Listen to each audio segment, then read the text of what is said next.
Hello students, today we are going to solve some numerical by using the law of parallelogram.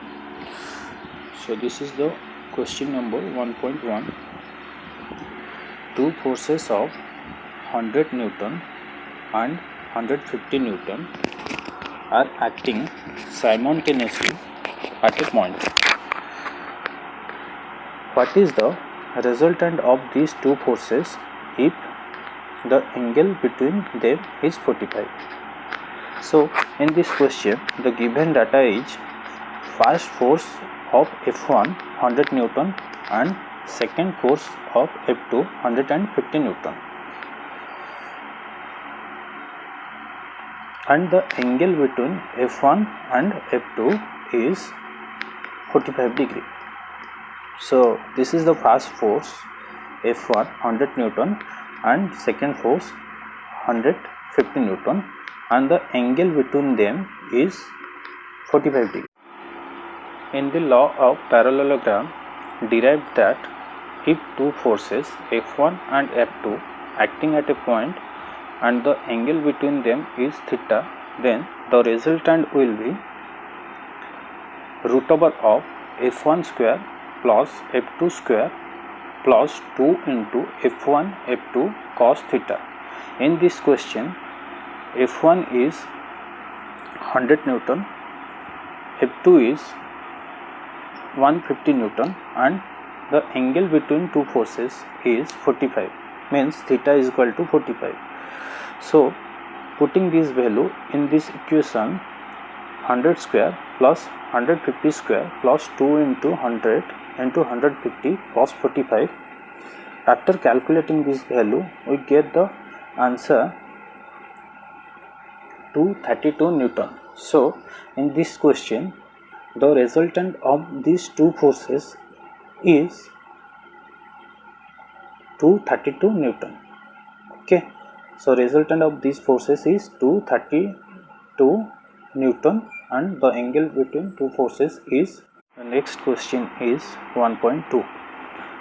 Find the magnitude of the two forces such that if they act at right angle, their resultant is root 10, but if they act at 60 degree, their resultant is root 13. So in this question, the resultant is given and we have to find out the two forces F1 and F2. In case number 1, the angle between two forces is 90 degree and the resultant is root 10. In case number 2, the angle between two forces is 60 degree and the resultant is root 13. The resultant is root 13. Okay. So first of all, consider the two forces acting at right angle. The resultant forces R is root 10 is equal to F1 square plus F2 square plus 2 F1 F2 cos theta. So the cos 90 value is 0. So the equation will be root 10 is equal to F1 square plus F2 square.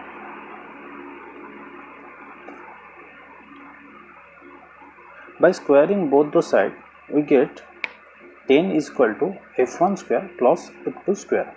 Similarly, when the angle between two forces is 60 degree, then the resultant force is root 13 is equal to F1 square plus F2 square plus 2 F1 F2 cos 60. Okay, so in the next equation, by squaring both the sides, we get 13 is equal to F1 square plus F2 square plus 2 F1 F2 into 0.5, means cos 60 value is 0.5. Here 0.5 means 1 by 2. So these two and these two is cancel out. So next equation is F1 is equal to 13 minus 10 is equal to 3. We know that F1 plus F2 whole square is equal to F1 square plus F2 square plus 2 F1 F2. In this previous equation, we get the value of f1 square plus f2 square and f1 into f2.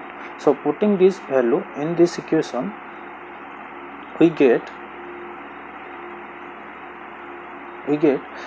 f1 plus f2 whole square is equal to 16. So f1 plus f2 is equal to 4, means root over of 16 is equal to 4. Similarly, f1 minus f2 whole square is equal to f1 square plus f2 square minus 2 into f1 f2. Putting the values of f1 square plus f2 square and f1 into f2, we get f1 minus f2 whole square is equal to 4. So f1 and minus f2 is equal to 2, means root over of 4 is equal to 2. So solving this equation 1 and 2, we get f1 is equal to 3 Newton and f2 is equal to 1 Newton. Finally, we find out the two forces, F1 is equal to 3 Newton and F2 is equal to 1 Newton. If they acting at a point, the angle between them is 19, then the resultant will be root 10. If the angle between two forces is 60, then the resultant will be root 13.